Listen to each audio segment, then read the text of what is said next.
मुझे कहानी जो उन्वान आहे अब्दुल्ला अफगानी जी बकरी। माण्हुनि लाइ इहा हैरत जी ॻाल्हि हुई त अब्दुल्ला नसवार न खाईंदो हुयो। हुन नंढे हूंदे नसवार खाधी हुई, जेका खेसि ज़ाहिर शाह जे तबेले में कमु कंदड़ घोड़नि जे हिक मालशीअ खाराई हुई। जंहिं खां पोइ हुनखे कॾहिं नसवार जो ज़ाइक़ो सुठो न लॻो। जॾहिं कचड़ी उमिरि जो हुयो ऐं खेसि चपनि ते सावल नरवार थी, तॾहिं खेसि पुस्त जा गुल ॾाढा वणंदा हुया। हू चवंदो हुयो, पुस्त जे गुल ॾिसण सां एतिरो त नशो तारी थिए थो जेतिरो पुस्त पीअण सां बि न। नज़र जी हद ताईं गुलाबी रंग जा दिलफरेज़ गुल लहराईंदा हुया, जेके परियां फैलियल सरसब्ज़ पहाड़नि जी हंज में ॾाढा ख़ूबसूरत नज़र ईंदा हुया। टिनि ॾींहंनि नशो पुस्त में न पर काबिल दरिया जे पाणीअ में हूंदो हुयो, जेको नदियुनि नालनि मां वहंदो उन्हनि खे सैराब कंदो हुयो। ज़ाहिर शाह मज़ूल थियो जॾहिं दाऊद आयो त गादीअ जे हथ जा सभु दाऊदी मुरझाइजी विया। ॼण उन्हनि एहतजाज कयो त असांजे हूंदे हिन जी कहिड़ी ज़रूरत हुई, जंहिंजे मथे जा वार पैदाइशी खुथल आहिनि। 3 ॾींहंनि काबुल में 3 गुता खुलिया, जिन में वोडका ते 50 सैकड़ो सेल हणी विकियो वियो। नसवार खाईंदड़ अफ़गानी वोडका हज़म न करे सघिया, जंहिं करे गैस्ट्रो वबाई सूरत अख़्तियार करे वई। अफ़गानी भाउरनि जी मदद लाइ इस्लामाबाद खां पिणु डॉक्टरनि जी अहिड़ी टीम मोकिली वई, जंहिंखे उन बीमारीअ जे इलाज जो को बि तजुर्बो न हो। उहा साॻी टीम हुई जंहिं वापसीअ में जनरलनि खे रिपोर्ट पेश कंदे चयो हुयो त अफ़गानिस्तान में फैलियल इहा बदहज़मी जी बीमारी वोडका पीअण जे करे न पर कम्युनिज़म जे करे आहे, जंहिंखे अफ़गानी हज़म न करे सघिया आहिनि। उन ॾींहंनि अब्दुल्ला शादी कई ऐं ॾाज में हुन जी ज़ाल 7 बकरियूं खणी आई। 7 बकरियुनि जे ॻूठ ते ॾाढ़ी हुई। काबुल ॿाहिरां सरसब्ज़ पहाड़ ते बकरियूं चारींदे हू कॾहिं कंहिं बकरीअ खे झले उन जी ॾाढ़ीअ खे हथ लाइ चवंदो हुयो, वाह रब, ईमान ॾियण ते अची त जानवरनि खे इंसाननि जहिड़ो अफ़ज़ल बणाए विझी। अब्दुल्ला खे जॾहिं 7 पुट ॼायो त हुन 7 बकरी विकी। खेसि हर ॿार ते 1 बकरी विकिणी पई। काबुल में कमाईअ जो को ज़रियो न बचियो हुयो। सोवियत यूनियन जी हथ चिराइण खां पोइ माण्हुनि जूं दिलियूं नफ़रत जी बाहि में सड़ी खाक थी चुकियूं हुयूं। हिटनि में इहे चीमगोयूं थी रहियूं हुयूं, ईमान बचायो, इस्लाम बचायो। काफ़र तव्हांजे घरनि में घिरी आया आहिनि। मसइले जो हिकिड़ो ई हल, जहाद, जहाद ऐं सिर्फ़ जहाद। जॾहिं अब्दुल्ला आख़िरी बकरी विकिणी ज़ाल सां वरी कॾहिं न सुम्हण जो कसम कयो त हुन वटि खीसे में ॿार जे खीर जेतिरा पैसा बि न हुया। हू रोई रहियो हुयो। ज़ाल हुन मथां आई ऐं खेसि दिलजाए ॾींदे चयो, हिन में रोअण जी कहिड़ी ॻाल्हि आहे? तोखे सोचणु घुरिजे त आख़िर हिकु अफ़गान औरत वटि बकरीअ जेतिरो खीर त हूंदो। बेरोज़गारी खां तंग थी अब्दुल्ला पुस्त जे बननि में कमु शुरू कयो। हू जॾहिं ॾोॾीअ खे शेव ॾींदो हुयो त महसूसु कंदो हुयो जीअं ज़ाल ते तशदुद कंदो हुजे। खीर फुआरा करे वहंदो हुयो। पोख ॿाहिरां कुझु मज़दूर ॾोॾियुनि जे खीर मां हीरोइन ठाहींदा हुया। अब्दुल्ला ठहंदड़ हीरोइन खे ॾिसी चवंदो हुयो, वाह मालिक वाह, जानवरनि जे खीर मां मखण ऐं पनीर थो अता करी, ॾोॾियुनि जे खीर मां हीरोइन, मर्ज़ीअ जो मालिक आहीं, मारींदा जियारी। जॾहिं रूस खे शिकस्त आई ऐं अहमद शाह मसूद गन खणी सड़ंदड़ फ़ौजी ट्रकुनि पोयां लिकंदो काबुल जे घिटनि में दाख़िल थियो त हिकमत यार 40 किलोमीटर परे मंडकाईंदो अची रहियो हुयो। रब्बानी उन वक़्तु कंहिं गुमनाम हंधि शहीद थियल मस्जिद में ख़ुदा खे फतेह लाइ ॿाॾाए रहियो हुयो। काबुल सड़ी रहियो हुयो।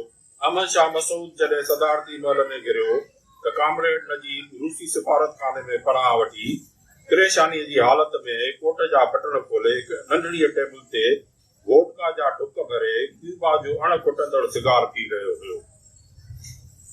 थधि हूंदे बि पघर हुन जी पेशानीअ ते चिमकी रहियो। हुन जे कोट जे खॿे खीसे में रेड एंड वाइट सिगरेटनि जो उहो पैकेट मौजूदु हुयो जेको खेसि हिकु पाकिस्तानी दानिश्वर तोहफ़े में मोकिलियो हुयो ऐं चौराहे मोकिलियो आई। हुन जो ॻाढ़ो पासो इनकलाब ऐं अछो पासो इस्तेसाल जी तर्जुमानी करे थो। वधीक पॉकेट खोले सिगरेट दुखाए कछड़ी आराम सां सोचे सघे थो। इक़्तिदार ते कब्ज़े खां पोइ जॾहिं अहमद शाह मसूद संभालियो त संदसि जंग जे मैदान में गन खणी डोड़ंदे उहो थेलो किथे किरी पियो हुयो जंहिंमें इस्लामी आज़ाद नज़मनि जो उहो नोटबुक हुयो जंहिंमें फतेह वारी राति हुन पंहिंजो ताज़ो कलाम लिखियो हुयो जंहिंजो उनवान हुयो ए कैमरामैन किथे आहिनि। इक़्तिदार ते कब्ज़े खां सभ खां पहिरियों कमु इहो कयो जो कामरेड नजीब खे रूसी सिफारतखाने मां गैलीदा वठी आया ऐं हिक चौसूल ते बीहारे पोयां हथ ॿधी खेसि रसे में लटकाए छॾियो।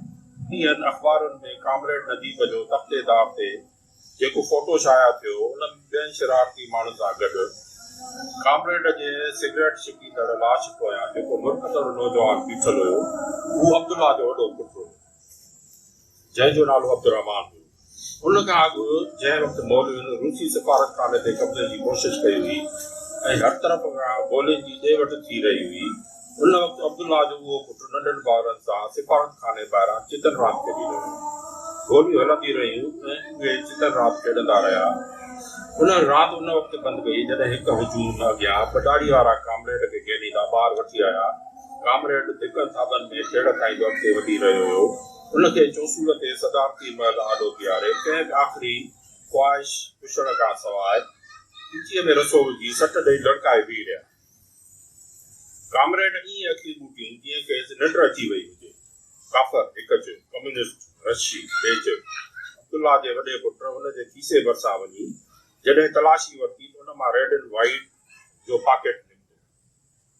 हुन हिकु सिगरेट दुखाए लड़कंदड़ कामरेड जे लाश जे वात में विधो। सभु खिलण लॻा ऐं फोटू निकिरी वियो।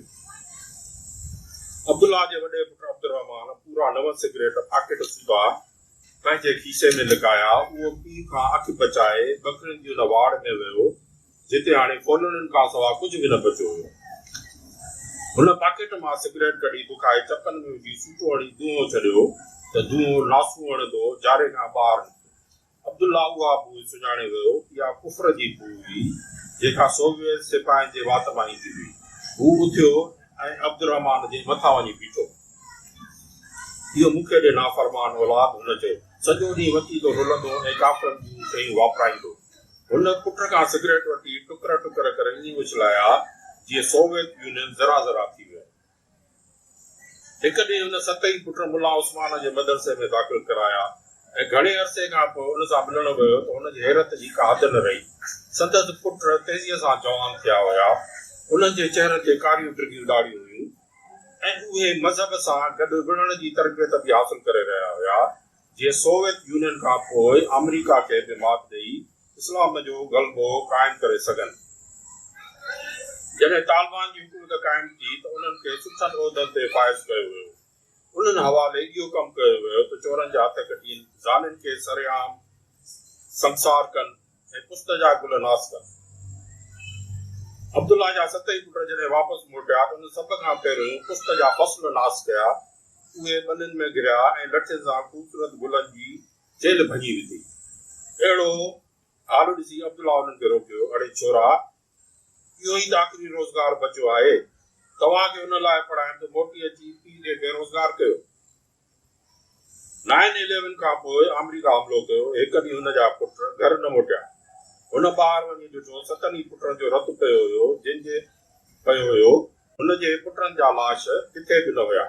हिकु पुट जो खून उते पियो जिते हुन औरत खे ऊंधो करे सरेआम फटका हया विया हुया जंहिंखे फाहिशीअ जे इल्ज़ाम में पकड़ियो वियो हुयो। ॿिए पुट जो खून उते पियो हुयो जिते हिकु पर्देदार औरत खे बीहारे हुन जा ड्रिगा वधियल न इहो चई कटिया विया इस्लाम में फैशन हराम आहे। 3 पुट जो खून उते पियल हो जिते छोकिरियुनि जो डृतल स्कूल हुयो जंहिंखे इहो चई बम सां उॾारियो वियो त इस्लाम में अंग्रेज़ी तालीम हराम आहे। 4थे पुट जो खून नूर मोहम्मद नानवाईअ जे उन तनूर वटि पियल हुयो जंहिंमें हिकु तरक़ी पसंद अदीब जा नावल उछलाए साड़िया विया। 5 पुट जो खून उते पियल हो जिते मदरसे जो उन मुला जे मथे ऐं मुंहं जा वार पूरे गोली हई वई हुई जंहिं रब्बानी जे दौर में हिकु तालिब सां बदफेली कई हुई। 6 पुट जो खून उते पियल हो जिते आज़ान मिलण खां पोइ हिकु मोज़िज़ माण्हू खे इहो चई खेसि ॾाड़ीअ में हथ विझी मस्जिद तरफ़ ॻोल्हियो वियो निमाज़ जे वक़्तु उहो रोड ते छो घुमी रहियो आहे। 7 फुट जो उन मस्जिद वटि पयल हुयो जंहिंजे पेश इमाम इहो चई हिक शख़्स जी जनाज़े निमाज़ पढ़ण खां इनकार कयो हुयो। उन जे चहिरे ते ॾाढ़ीअ बदिरां रेशम दोस्तम जहिड़ियूं थुलियूं मुछूं हुयूं। पुटनि जो खून ॾिसी हू रुनो ऐं रोंदो रहियो। कुझु माण्हू हुन वटि आया ऐं खेसि दिलदारी ॾिनी। अब्दुल्ला, तुंहिंजा पुट शहीद आहिनि ऐं शहीद जन्नती हूंदा आहिनि। इन में रोअण जी ॻाल्हि न आहे। तोखे ख़ुशि थियणु घुरिजे त तुंहिंजा पुट जन्नत में हूंदा ऐं सुठी ज़िंदगी गुज़ारींदा हूंदा। अहिड़ियूं ॻाल्हियूं ॿुधी अब्दुल्ला जी दिलि मुतमइन थी वई ऐं हू चुप थी वियो। सदर हामिद करज़ई जे ॾींहंनि में हुनखे एतिरो कर्ज़ मिलियो हुन वरी 7 बकरियूं ख़रीद कयूं। उहे बकरियूं सदर जे पुटनि तां क़ुर्बान थियल 7 बकरियुनि जूं हमशिकिल हुयूं। साॻी सुवारी हुन जे मुंहं ते हुई जेका हुन खां अॻु 7 बकरियुनि जे चहिरे ते हुई, जेके हुन जे हर पुट जी पैदाइश वक़्तु हिकु हिकु विकामी वई हुई। अफ़गानिस्तान जूं हालतूं एॾियूं त ख़राब थी चुकियूं हुयूं जो हुन जी अध खां वधीक आदमशुमारीअ पाकिस्तान जो रुख कयो हुयो। हुन बि सोचियो हू पंहिंजनि मासातनि ॾे कराची वेंदो जेके सुपराई जे भरिसां अफ़गान कैंप में राइश पज़ीर हुया ऐं गंद मेड़े गुज़रान कंदा हुया। अब्दुल्ला 7 ई बकरियूं साण करे ज़ाल जी क़ब्र ते आख़िरी दुआ पुटनि जे ॾुख में सुत थी गुज़ारे वई हुई ऐं पोइ पाकिस्तान जो रुख कयो। पाकिस्तानी बॉर्डर ते हुनखे रोकियो वियो, पर जॾहिं हुन कंहिं ॿुधायो त हू सिध वञी रहियो आहे ऐं कराची में हुन जा मासात आहिनि त पोइ खेसि इजाज़त ॾिनी वई। हू 7 बकरियूं साण करे जॾहिं कराची पहुतो त गुलशन ऐं मेमार वटि सुपर हाईवे जे ॿिए पासे अफ़गान कैंप में हुनखे मासातनि भरिसां पियल ज़मीन ते कचो घर ठाहे बकरियुनि समेत पनाह ॾिनी। उहा अफ़गान बस्ती 52 घरनि ते मुश्तमिल हुई। उन्हनि रोड तां लंघींदड़ बिजलीअ जे तारुनि में कुंडा आणी तारूं छिकियूं हुयूं। तारुनि जे पाण में मिली वञण करे उन्हनि खे बाहि लॻंदी हुई। इलाइक़े जो ट्रांसफार्मर धमाके सां फाटी पवंदो हुयो। उहे बोरियूं खणी शहर में निकिरंदा हुया ऐं कचिरो मेड़े कबाड़ीअ खे ॾींदा हुया, जंहिं मां हुन जो पेट गुज़र थींदो हुयो। अब्दुल्ला जूं 7 बकरियूं अफ़गानिस्तान छॾण खां पोइ ॼण उदास थी वयूं। उहे खुर सां ॾाढ़ी खणी सोचींदियूं हुयूं, हीउ कहिड़ो मुल्क आहे जंहिंमें कंडीअ ऐं ॿुड़नि खां सवाइ खाइण लाइ ॿी का शइ न आहे।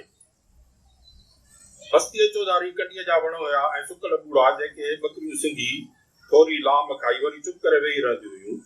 खेसि एतिरा पैसा न हुया जो लूसण दाणो वठी हुनखे खाराए सघे। हिकु ॾींहुं बकरियूं साण करे बस्तीअ खां ओभर तरफ़ वियो त उते हिकु सरसब्ज़ सोसाइटी हुई। बंगला हुया ऐं बंगलनि ॿाहिरां साई छबर हुई। उते कीमती ॿूटा पोखियल हुया ऐं वेकरनि रस्तनि जे विच में छॾियल विची अंदरि ख़ूबसूरत वण हुया जेके परे ताईं फैलियल हुया। अब्दुल्ला सोसाइटीअ में पंहिंजूं बकरियूं छॾियूं जेके ॿूटनि ऐं सावक खे ईअं वञी चुकियूं जीअं सालनि खां पोइ उन्हनि खे खाधो नसीब थियो हुजे। झट पल में उन सोसाइटीअ जे घरनि अॻियां चङे मिक़दार में ॿूटा खाई सावक तबाह कई। सुबुह जो वक़्तु हुयो, हर को रोज़गार लाइ घर खां निकितल हुयो। 2-4 बेरोज़गार नौजवान औरतूं सुधा ॿाहिरि निकिता।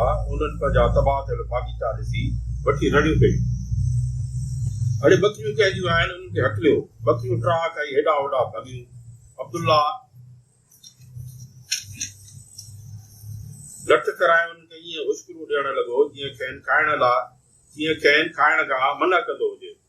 नौजवाननि अब्दुल्ला खे सम्झायो, अड़े बाबा ही बकरियुनि चारण जी जाइ न आहे, ॾिस केॾो नुक़सान कराए छॾी, उन्हनि खे हितां हकले वठी वञ। अब्दुल्ला बकरियूं हकलींदो बस्तीअ तरफ़ मोटियो। उन राति उन्हनि जजो खीर पीतो। 7 बकरियुनि जो खीर विझी अब्दुल्ला खे पंहिंजा 7 पुट यादि आया। हू रुनो ऐं अकेलाईअ में पाण सां ॻाल्हाईंदे चयो, जेकर अॼु मुंहिंजा 7 पुट जीअरा हुजनि हा त 7 बकरियुनि जो खीर पी केॾा न ख़ुशि थियनि हा। पोइ इहो सोचे दिलि ते हथ ॾिनो त पक सां उहे जन्नत में हूंदा ऐं ॾाढा ख़ुशि हूंदा। हुन सुबुह सां बकरियूं ॿाहिरि कढी जंग में छोड़े छॾियूं जेके कंडियुनि ऐं टूहनि खे न करणदियूं। वरी वञी सोसाइटीअ में निकितियूं। उन्हनि घरनि अॻियां बीठल ॿूटा ऐं सरसब्ज़ गाह खाई वरी ड्रॉ कयो ऐं माण्हू घरनि खां निकिरी आया। उन्हनि खे गेले अफ़गान बस्तीअ में छॾे आया। उन्हनि अब्दुल्ला खे सम्झायो त महिरबानी करे पंहिंजे बकरियुनि खे ॿधी रख, न त सुठो न थींदो। अब्दुल्ला जेको कोड़ो थी चुको उन ॻाल्हायो त संदसि लिङ पे ॾकिया।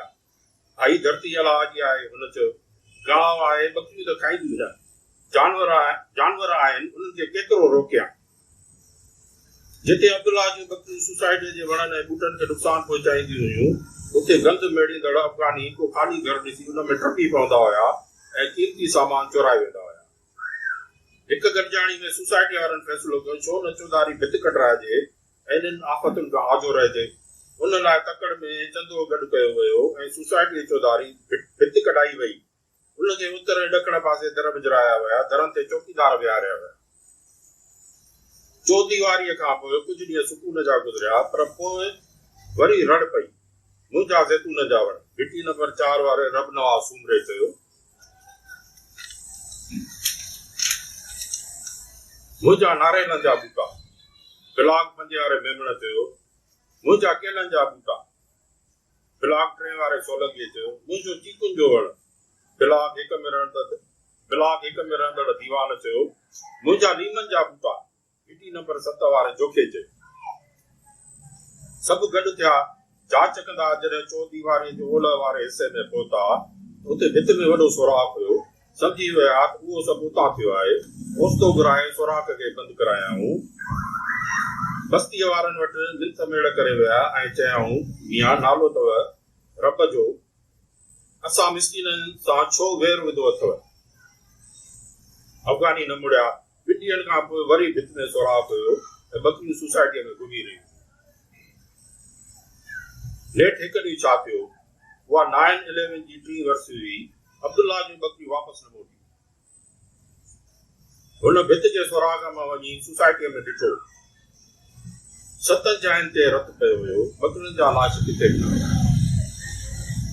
पहिरीं बकरीअ जो खून उन कचरे जे ढेर वटि पियल हुयो, जिते दीन मोहम्मद दर्दी कपिड़े जी कातर ऐं आदल हजम माण्हुनि जा कटियल वारो छिलाईंदो हुयो।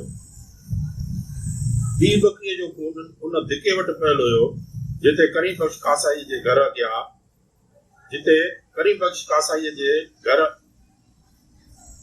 ॿी बकरीअ जो खून उन धिके वटि पियल हुयो, जेको करीम बख्श कासाई जे घर अॻियां हुयो। 3 बकरीअ जो खून उन मैदान वटि हुयो, जिते मौलवी नज़ीर अहमद हज ते रवाने थियण खां अॻु आख़िरी दफ़ो ईद नमाज़ पढ़ाई हुई। जॾहिं हज दौरान हुनजो मौत वाक़ियो थियो हो त हुनखे उते ई जन्नतुल बक़ी में जाइ ॾिनी वई हुई। 4थी बकरीअ जो खून उन चौरंगी वटि पियल हो, जिते 3 रोड पाण में मिली रहिया हुया। का ख़बर न हुई त उनखे चौरंगी छो चयो वेंदो हुयो। 5 बकरीअ जो खून सखर खां आयल उन सोलंकीअ जे घर ॿाहिरां पियल हुयो, जेको हिक किराए जी जाइ में रहंदो हुयो ऐं हर आचर ते प्लाटनि जा अघ पुछी वरी चुप करे घर वञी वेही रहंदो हुयो। 6 बकरीअ जो खून हाणे गुलाखान वारे दीवान जे चांवरनि जे दुकान ॿाहिरां पियल हुयो ऐं 7 बकरीअ जो खून ॾखण तरफ़ चौदीवारीअ जे भरिसां, जिते हिक तरफ़ डॉक्टर शेख साहब जी क्लिनिक हुई ऐं ॿिए पासे कब्रिस्तान हुयो। अब्दुल्ला रुनो ऐं रोईंदो रहियो। पोइ इहो सोचे दिलि खे तसली ॾिनाई, हुन जूं बेगुनाह बकरियूं जन्नती आहिनि। उहे जन्नत में हूंदियूं ऐं हुन जा 7 पुट ज़रूरु हुन जो खीर पीअंदा।